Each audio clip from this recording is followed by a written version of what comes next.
This is 99% Invisible. I'm Roman Mars. One summer a few years ago, Alex Morrow was visiting friends in Berlin, and he made plans to go out to one of the city's most famous techno clubs, a place called Berghain. The club is notoriously difficult to get into, and so Alex made sure he looked just right. They say, wear black, so I was wearing everything black, black t-shirt, black jeans, black socks. I said, just in case, I'll wear black underwear as well. Even with the black underwear, Alex didn't think much of his chances, but the doorman waved him through. And all of a sudden, you're in this environment where the music is penetrating you. And I was just like, wow. The club is in a former power plant, and it still has that rough and industrial look. That's reporter Kevin Caners, who lives in Berlin. It's a huge hall with massively high ceilings and different floors. And filling the building, of course, is the sound of techno, pumped out through an enormous wall of speakers. It was just the sound, and I just got fully into it. Alex lives in London, and he'd been clubbing there plenty of times, but this was something different. Everyone can do their thing as long as everyone respects each other. If you see someone naked dancing next to you, cool. If you see someone wearing a suit, cool. If people are having sex, okay. And I could have done whatever I wanted in that club, but I made my decision to just dance. 14 hours later, Alex was still dancing. It was like he'd been put into some kind of trance. And I danced until about 6 a.m. And that was my trip. It was a very joyous, introverted experience for me.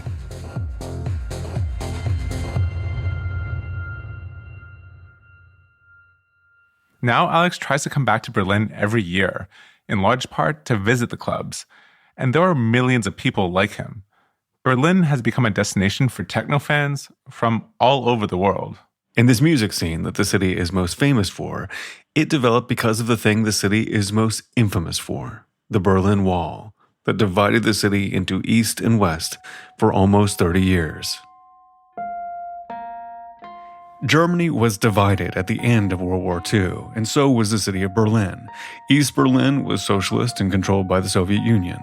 West Berlin, on the other hand, was capitalist. It was a strange island outpost of democratic West Germany that was floating in the middle of socialist East Germany. Then, in 1961, the city became divided not only politically, but physically as well. The East German government built a huge wall with checkpoints to prevent its citizens from fleeing into the West. And soon, divided by a wall and living under completely different political and economic systems, two distinct cities emerged, each with its own unique culture and music scene. Yes, hello, my name is Mark Reeder. I'm British, now German. Musician and record producer Mark Reeder was a young man from Manchester when he came to West Berlin 17 years after the wall was built, and he immediately fell in love with this strange divided city. What I found was a city that was unlike anywhere I'd ever been before. I was like, wow, what's this? I have to stay a few more days. For most West Germans, West Berlin was not considered an attractive place to live. There was hardly any industry, and you were essentially cut off from the rest of West Germany, surrounded by a wall on all sides. And so, eager to attract people to the city, the West German government dangled a few incentives to get people to move there. The first was money. The city was heavily subsidized because it wanted to be attractive. Food was cheap, rents were really cheap. For my hovel, I paid 80 marks a month, which is 40 euros today. The second incentive was that if you lived in West Berlin, you were exempt from the otherwise mandatory military service in West Germany. If you didn't want to be drafted into the West German army, you could go to Berlin and then you were exempt from the army. All of this made West Berlin a haven for misfits, hippies, queer people, and artists of all kinds. So anybody who was kind of weird or didn't fit into what was perceived as West German society, you went to Berlin and you met everybody who was just like you. West Berlin became a place where you could experiment. The artistic side of the city was kind of really off the wall. You could do whatever you liked, and no one kind of questioned that because we were all in the same boat. West Berlin hadn't really been known as a musical city. It was known for its wall and its Cold War politics. But by the early 1980s, with these new arrivals, an eclectic scene started to develop. Loads of like little clubs and bars started to open. It just kind of started to manifest itself into something which was really a proper scene. On any given night, you could hear disco or hip-hop or new wave music. And then there was the experimental rock scene, full of a constantly changing lineup of bands. In West Germany, they called it the Berliner Krankheit, Berlin illness, because it was so unconventional. It was kind of this crazy art rock music thing. And it was a thrill. But while people like Mark were playing in bands and throwing parties in West Berlin, just behind the wall, in East Berlin, it was a completely different world. In socialist East Germany, music was viewed as a potential danger to the state and was heavily regulated. The only publisher of music was the government-run label. They didn't allow anything subversive. Als Diskjockey aktiv zu werden, musste man einen Schein machen, also eine. Vola Neugebauer lived in East Berlin back in the 1980s. And he says if you wanted to be a DJ, you had to be officially trained and licensed by the state. The same was true if you wanted to own an electric guitar or perform in a band. And you couldn't just hold a private dance party. Vola said that also required official approval. Es war ja eigentlich nichts privat. Und Tanzen und Diskothek gab es nur vom Staat organisiert. There were still parties though. Vola, for example, got a job helping to organize dances for the official socialist youth organization of East Germany. But he says there was a crazy bureaucracy you would have to navigate to make one of these parties happen. First, you'd have to explain to the powers that be exactly what you would be doing and what political and cultural goals you hope to achieve. So Vola would write up an official justification, something along the lines of, we're helping to make the youth better socialists through the ecstasy of music. The application would wind its way through official channels, and often, months later, you'd be approved to host one of these dances. Everything in East Germany took its time. So two different Berlins, West and East, meters apart, but inhabiting starkly different realities, both musically and culturally. But while they couldn't take part in West Berlin's club and music scenes, many East Berliners, like Vola, knew about it. And that's because they could pick up the West Berlin radio stations which beamed over the wall. Ja, ihr habt so richtig gehört. Das ist wieder der Trashcan-Mix im Studio 92.4. Es scheppert in the house. One show in particular was SF Beat with Monika Dietl. Eure Hostess with the mostest ist heute Monika Dietl und losgehen tut's so, wie alles losgeht. Also E-V-E-R-Y. Every Saturday night, Monika would play acid house music which had started becoming popular in West Berlin. The music was electronic, repetitive, and perfect for dancing.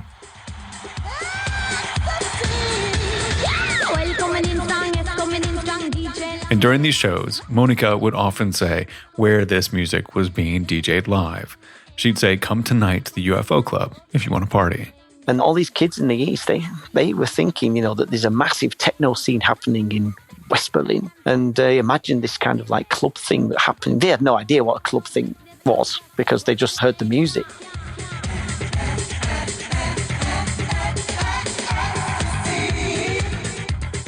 But even though the UFO Club that Monika most often mentioned was only 100 meters from the border, it was completely out of reach for Vola. For him, West Berlin felt so inaccessible, it might as well have been the moon. But that was about to change. Beginning in the mid-1980s, Mikhail Gorbachev became the new leader of the Soviet Union.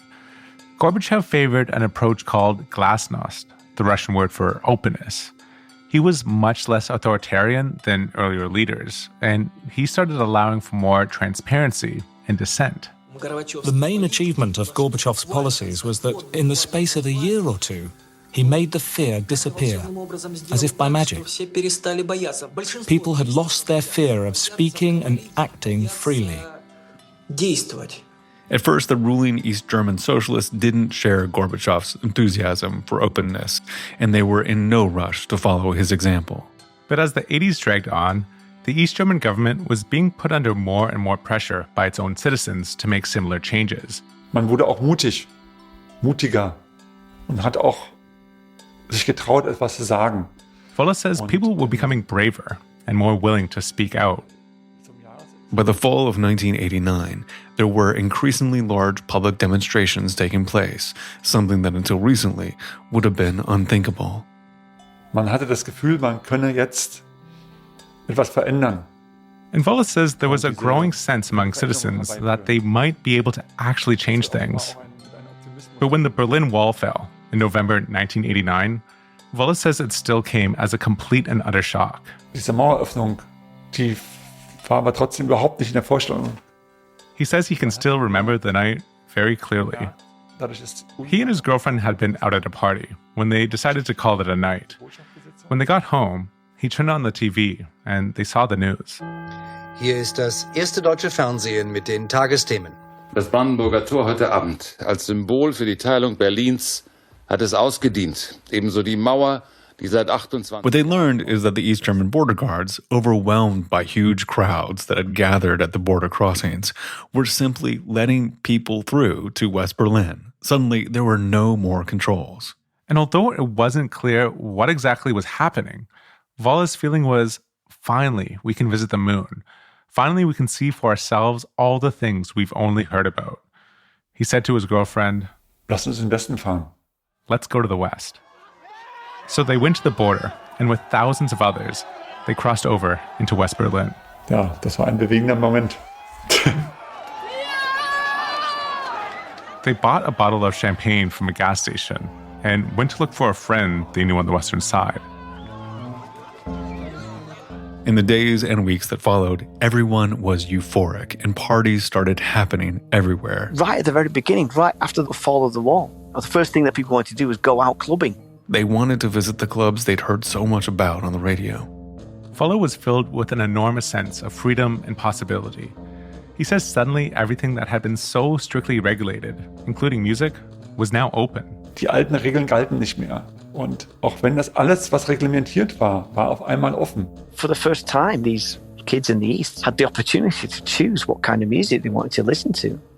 It wasn't music which was being dictated to them by the state of East Germany. This was music that they could decide for themselves. And the fall of the wall happened to occur at a moment when music was going in a brand new direction.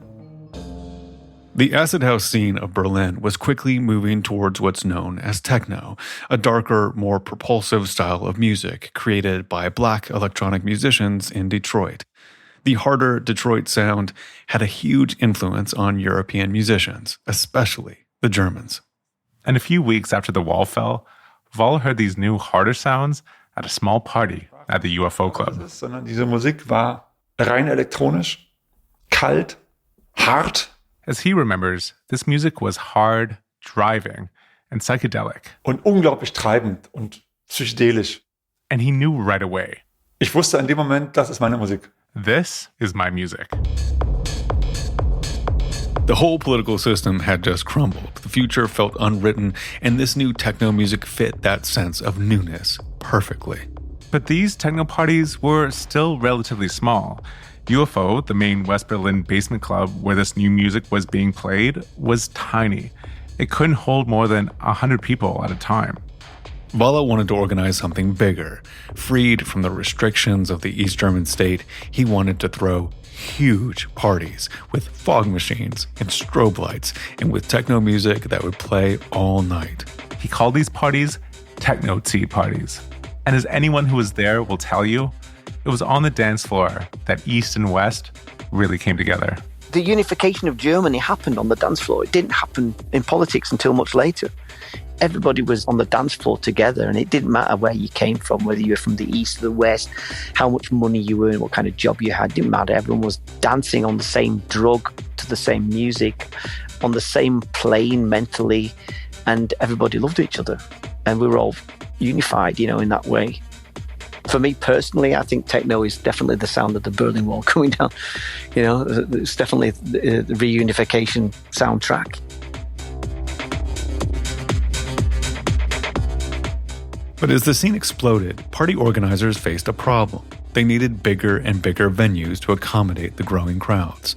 And unlike West Berlin, which was cramped and claustrophobic, East Berlin had plenty of space. Everybody was exploring spaces all the time. That's basically what we all did. It was like a sport for people to run around and check out where do we have empty apartments. Der Spiegel journalist Tobias Rapp was a teenager from West Germany who had just graduated high school when he decided to move with a friend to East Berlin, just a few months after the wall fell. They quickly found a place to squat. It was just empty and we went in. It was like a big house. Actually, an entire apartment building. So all in all, it was like 30 units. That's how this went down. Pretty basic. Empty building. Get it. For Tobias, the whole city was like a big playground of derelict buildings. It wasn't just the abandoned apartments. There were also former military sites and factories that had been shut down, and buildings that had been condemned. You're in a huge space, you just discovered it. It's empty. You open up the door, you enter a building, it looks fantastic, and it's empty. Nobody asks any questions. So you have to ask yourself a question. What do I do with it? And the easiest thing to do is, we make a party. That's the core impulse where this whole Berlin nightlife club scene comes from. Not only were there tons of empty buildings, usually it wasn't even clear who owned them. That's because decades before, the Nazis had seized property from Jewish citizens. Then after the war, the communists took away lots of real estate from what they thought were Nazis or bourgeois class. So you had these multiple layers of expropriations going back decades. Everything was theoretically cleared in the contracts that led to the German reunification. But to clear on the ground which property belongs to whom, that took years. And while this chaos over ownership was a headache for the state, and of course, for the descendants of the people whose property had been seized, it was a godsend for the underground techno music scene. We had a lot of people from West Berlin who had the experience of making parties in West Berlin and doing events in West Berlin. They realized, now we have places we can do parties in. We don't have to pay any rent. We don't have to pay any fee. With a huge amount of abandoned space, parties started popping up everywhere. Usually just for a night or two, and then moving on somewhere else. At the beginning, it was always like changing locations. It would just be a one-off party, a one-off event, and then never again kind of thing. And you would find out about these parties through word of mouth. And sometimes you have secret things where it'd be just call this number at this time, and you'd phone up and find out where the party was at. But while all this was fun for the people involved, it could only really happen because Berlin's economy was so messed up. There was all this confusion about the ownership of these old derelict buildings, and there wasn't a lot of demand for them. Many older East Germans struggled through this period. They watched as the whole system they had grown up under collapsed. Sometimes the 90s in Berlin look so idyllic and, times of freedom and blah, blah, blah. For lots of people, it was not like this at all. They lost their job, they lost their status, and they felt overwhelmed by a historical development that nobody had seen to come. Entire industries were shut down or sold off as the East was converted from socialism to capitalism at breakneck speed. Lots of people had their lives completely upturned, while the techno kids had their run of things. Berlin's techno scene might have been just a blip, something that disappeared as the post-wall euphoria faded, were it not for a guy named Dimitri Hegemann. Dimitri helped turn the city's chaotic underground techno movement into a permanent club scene that would change the landscape and economy of Berlin completely. Dimitri was a West Berliner, and it was his tiny illegal basement club, the UFO Club, that had been at the center of the small club scene in West Berlin. But now that the wall had come down and the techno scene was expanding, he wanted something bigger. And so, with a couple of friends, about a year after the wall fell, he started exploring East Berlin, looking for a larger venue where he could put on his parties. Lots of buildings in East Berlin were empty, but many of the most interesting to explore were those that were right by the now unguarded Berlin Wall. And one day in 1990, while Dimitri was stuck in a traffic jam with two friends right by the former wall, They noticed one of these buildings and thought, why don't we try here? And we went there, and there was an elderly person with his big keys, and he let us in. The building was small, concrete, and kind of shoddy. It was nothing special. But the elderly maintenance man left them with the keys, and that night they went to check it out a second time, which was when they happened to notice some stairs hidden behind some shelves. These stairs led them down to a massive iron door, beyond which was a strange underground room. We smelled the old air, and we touched these old lockers, and it was mysterious, It was like opening a pyramid. For me, it was completely clear. This space has the quality for something great. What they'd found was an enormous vault filled with safety deposit boxes. It had served as the in-house bank of a grand department store called the Wertheim. The wall was like 1 meter thick, There was just concrete and steel, and it was impossible to break through. The Wertheim had been the largest department store in all of Europe, and while the huge main building had been destroyed by bombing during World War II, this underground vault, with its meter-thick concrete walls, had survived. They asked the maintenance guy, so who's responsible for the building? And he gave them the East Berlin address of the Bundesvermögensamt, which was the federal property office. When East Germany joined with West Germany and began transitioning to capitalism, all the communal property and state-owned industries of the former socialist country had to be sold off or managed in the meantime. And the address Dmitry had been given was one of the government agencies that had been put in charge of this task. They were unorganized, and they said, okay, if this is the address and we work out something for 3 months, And they told us, you cannot expect that you stay longer if the owner comes and says, it's mine.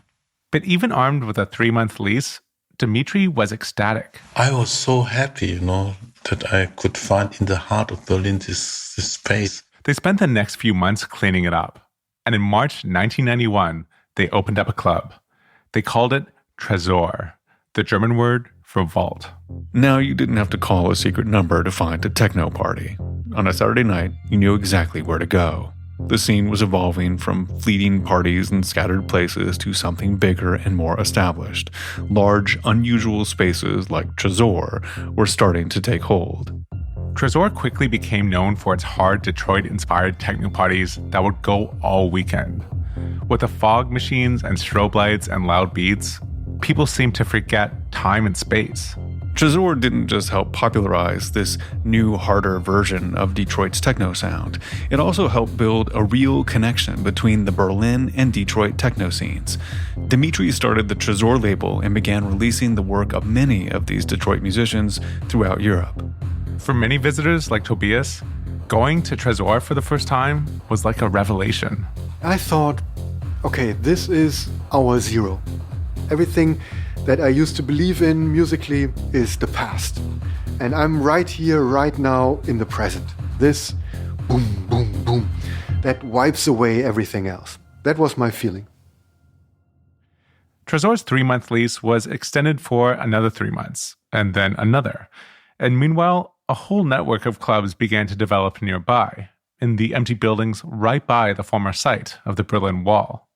And over time, the techno scene continued to grow and began driving an economic revival in Berlin.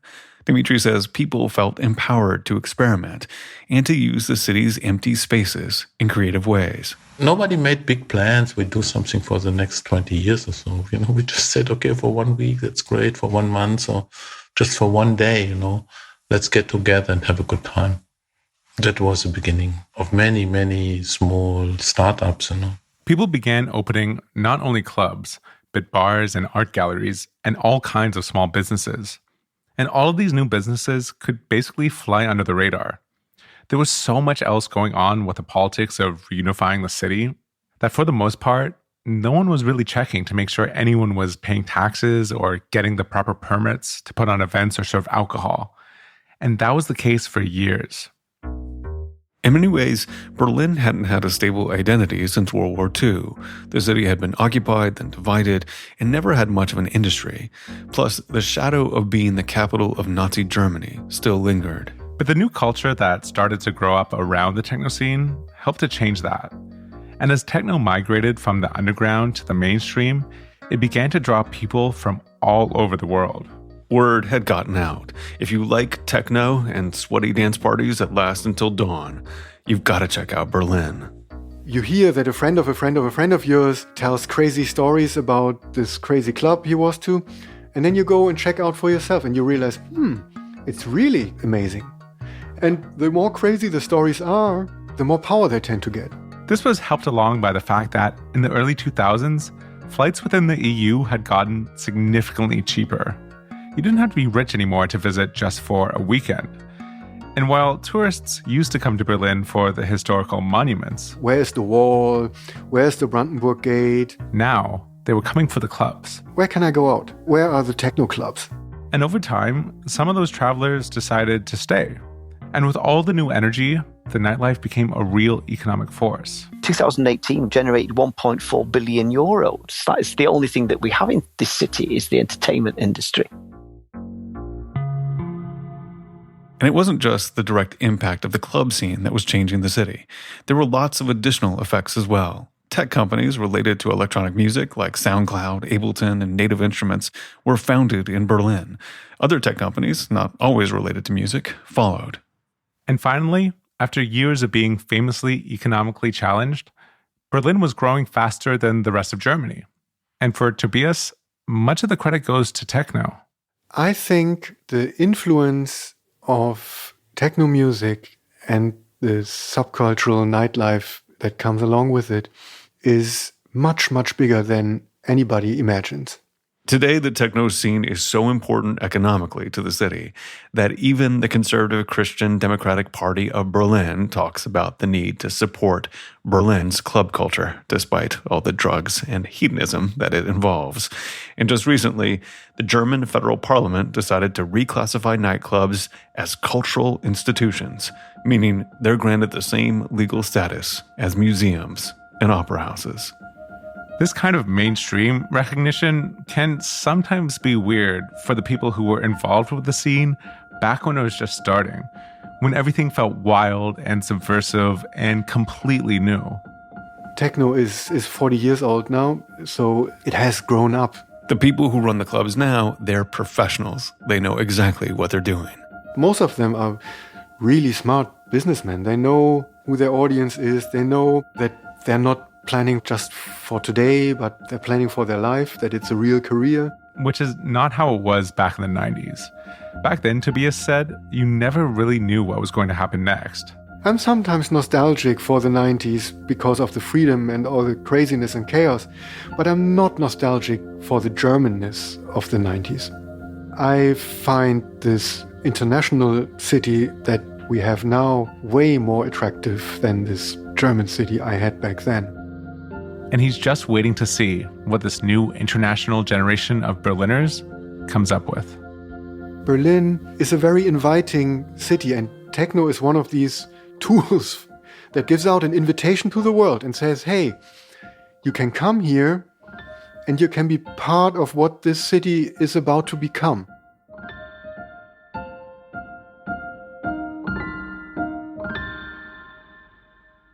That story was produced by Kevin Caners and edited by Delaney Hall. Coming up after the break, we talk with Kevin about the origins of the Detroit techno scene and how the music eventually made its way to Berlin. So we're back with Kevin, and Kevin, the story that we just heard was all about Berlin and techno's influence on the city, but we also mentioned how the sound originally came over from Detroit, and that's like a whole other story. Yeah, so techno first emerged in Detroit in the 1980s, and I was curious about how that happened. So I called up two of the important early techno musicians from Detroit, Juan Atkins and Blake Baxter. And they both described Detroit in the 80s as a rough place to live. It was an industrial city that was quickly becoming post-industrial. The population was shrinking, there was a lot of white flight, and people were losing their jobs. Here's Blake Baxter. Detroit was dark. I lived downtown, and it was like an abandoned city with tall skyscrapers. I mean, 6 o'clock, you didn't see no one on the street. Like, the storefronts were all closed, totally empty downtown So yeah, Detroit was a hot mess in the 70s and 80s. But while the city around them was economically depressed, Blake and Juan both came from middle-class Black families. And they say that they and their friends were part of a very particular social scene. They were into all kinds of music, including a lot of stuff from Europe. Here's Juan. So they would do these parties where, they played disco music and Italian import music and, stuff like that. I think Black teens were just like into whatever was good and creative. And for me, I was just soaking it all up, trying to incorporate it all. And so what kind of stuff were they listening to? Like, what is he talking about? Well, a lot of it was electronic or synthesizer based, like everything from Parliament Funkadelic and Giorgio Moroder to new wave bands like Devo and Depeche Mode. And they really loved the German band Kraftwerk. We loved Kraftwerk. Kraftwerk was one of the main engines that fueled electro in Detroit. Everyone was Kraftwerk. I love Kraftwerk too, but it doesn't seem like it's very much like the techno music that we heard in the piece. Like, how did they get from Kraftwerk to what they were creating? Yeah, it does seem like a pretty big leap. But so right around the same time, the early 1980s, was when all these new consumer electronic instruments started becoming available. There were new synths from manufacturers like Korg and drum machines like the TR-808 and 909. Sure. And while synths and drum machines had existed before, these new models were cheap enough that a lot of people could actually afford them. And this opened up a whole new world for kids like Juan and Blake. It meant that they could make music at home. Yeah, because before that, it was like going into a studio, having a drummer play the beats. And then when the 909 came out, it made music production affordable. It had everything on it. And it had a big sound, too. I would record like a rhythm track on one cassette, then play it back and record a bass line and catch it on the other cassette. And I would ping pong back and forth till eventually I had a song. And Juan and Blake were by no means the only ones. Tons of young kids were experimenting. Every kid my age, I knew they were doing the same thing, like wanting to make electronic music. Yeah, it just caught on like wildfire. And it just got to a stage where just everybody started making music. The manufacturers made this technology available and we picked it up and ran with it. So there's all these technologies like drum machines and synths, but what was it about Detroit? Like all the musicians and people who are promoting parties in Berlin in your piece are talking about Detroit. Like what was distinctly happening in Detroit? Yeah, well, it's not like these machines or instruments were only being used in Detroit. There was also Chicago house music that used these devices like the Roland 808 and 909. But Chicago house music was more influenced by disco and soul music, and there was this really big party scene around Chicago house music. But musicians in Detroit seemed more attracted to harder, more industrial sounds. That was just what Detroit was into from day one, this electro, hard, industrial combination. And there was this one Detroit collective in particular called the Underground Resistance. And its founders, Jeff Mills, Robert Hood, and Mike Banks, were really pioneers of this darker Detroit sound. It was kind of like their city's answer to happier Chicago house music. And this was a distinction that became really clear in 1988 when Virgin Records from the UK decided to put out a compilation album with artists like Blake Baxter and Juan Atkins featuring this new Detroit music. They were going to call that album The House Sound of Detroit. And I submitted a track called Techno Music. And I said, no, my music is techno music. My music ain't house music.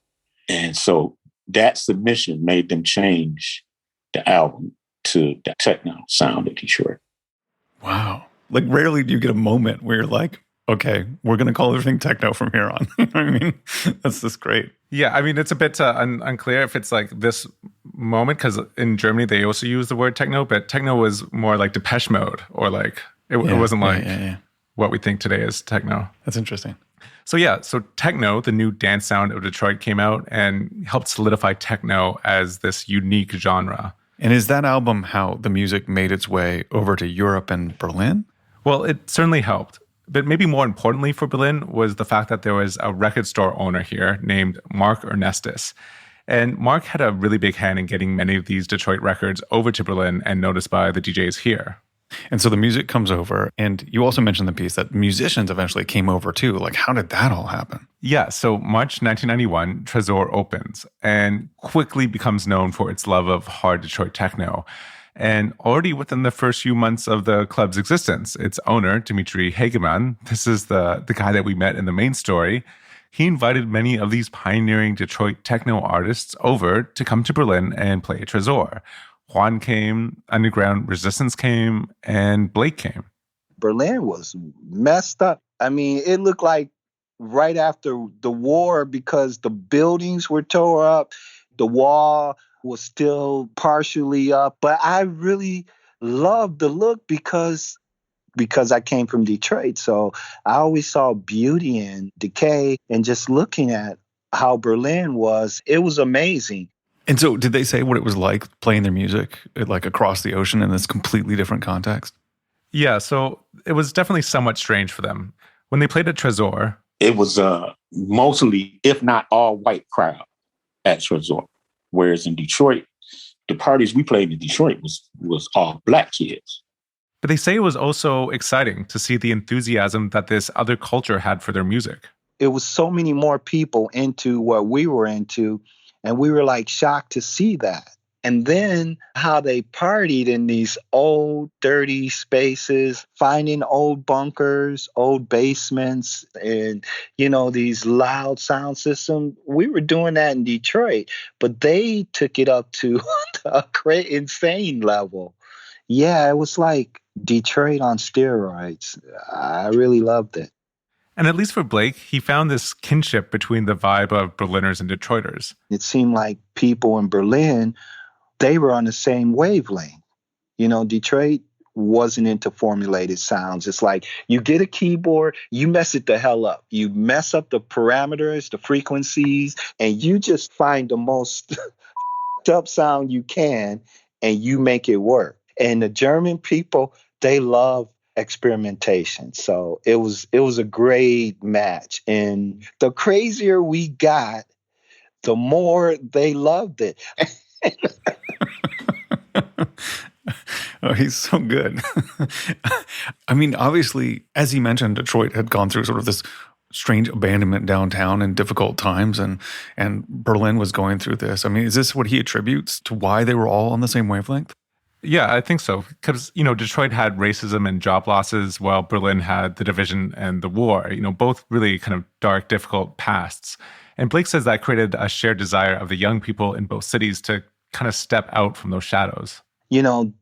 Wanting to express yourself and wanting to let go of the past and step into the future. I think that was something, being from Detroit and being from Berlin, I think we had that in common. And almost from day one, this bond between these Detroit musicians like Blake and Juan and the city developed into something much more than just coming to play for a night and then leaving. And a lot of this was specifically because of Dimitri Hageman. He ended up putting out albums of theirs on the Trésor label, and so they stayed to make these albums. So some of the Detroit guys ended up spending a lot of time in the city. And so what was it like for them to go back and forth between the two cities? I mean, well, one kind of difficult part of it was that while Detroit and Berlin were both in rough shape at the beginning of the 90s when they first started coming, Juan and Blake watched as Berlin started to rebound while things in Detroit stayed pretty much the same. Berlin kind of went leaps and bounds past Detroit since then. I mean, when the first time I went, it was like it looked around the same size as Detroit, kind of bleak, cold all the time. Then the next time I came, a year or two after, it's like the sky was full of cranes. Like everywhere you look in Berlin, there was cranes. And now you don't even recognize the place. So Berlin is rebuilding with all these construction cranes, but the same thing isn't happening in Detroit. Yeah, exactly. And while Berlin is becoming this techno city world famous for its clubs, this was also not happening in Detroit. To this day, we don't really have a real purpose-built club for techno music in Detroit, of all places. And Blake and Juan say that while the Berlin government sees the value in the nightlife and its club scene, the city of Detroit doesn't view it nearly as favorably. And of course, unlike Berlin, where there's no curfew and you can sell drinks all night, Detroit has a last call of 2 a.m., which makes it far harder to open up a financially successful club. You can't have the 3-day parties that you talk about if you have to close down at 2 a.m. But are there efforts to change that, to sort of to enliven the techno scene in Detroit? Yeah, so for a while now, Dimitri Hageman has been involved in efforts along with local Detroiters to bring more of a nightlife economy to the city. As we talked about in the first half of the show, he's a strong believer in how the night culture has helped Berlin and its economy, and he thinks, at least to a degree, it could do the same for Detroit. So he's visited Detroit many times over the years and worked with local politicians there to see how they can bring more clubs to the city. So I said, let's try it out, let's make an experiment. Let's get an art zone, a zoned area, where the venues open till 6 a.m. or 8, because you lose the night, and the night is an important time. It made Berlin very popular and attractive. And it would create a lot of jobs. They have space. What city has space, And it's still available, I think. That's fascinating. And so what do Blake and Juan think about these efforts to create this nightlife mecca in Detroit? Well, they both are pretty positive and think it's a good idea, but also acknowledge that there are definite hurdles standing in the way. The problem is the amount of people. See, Berlin has way more people living in the inner city and way more young people going out than Detroit has. Detroit is still like young in its renaissance stage. So it can happen, and it's a really great concept, but it would take time and a lot of funding. But, Dimitri's a guy that comes up with ideals, and some work, some don't. But when they work, they really work. And people here in Detroit, they really love him. I mean, when he walks down the street, he could do no wrong. This quirky guy, people love him. So yeah, we'll see what happens. These efforts have been underway in some capacity for years. And there's even an official organization called the Detroit-Berlin Connection that works on these things. But whatever happens, the bond between the two scenes is still strong. Juan, for example, lived in Berlin in 2018 for half a year because it makes sense with his DJing work. You can fly to London or Paris, in just an hour or two. Compare that with, a whole day trip from Detroit. Mm-hmm.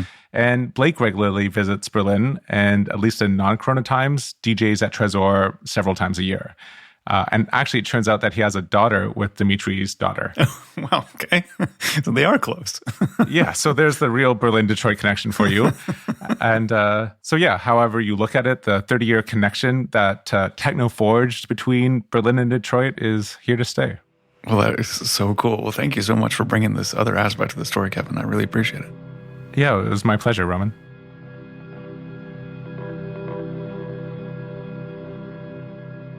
99% Invisible was produced this week by Kevin Caners, edited by our executive producer, Delaney Hall.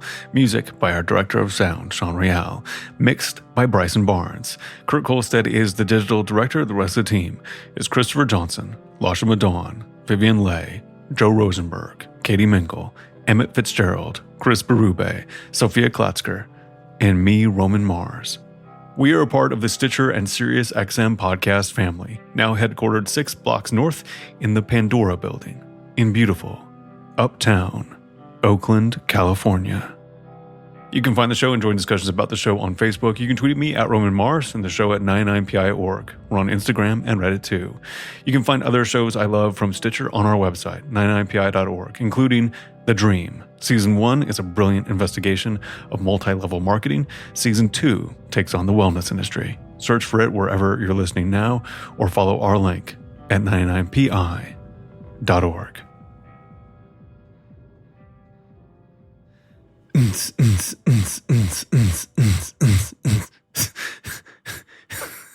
3 days later. Stitcher. SiriusXM. Boo!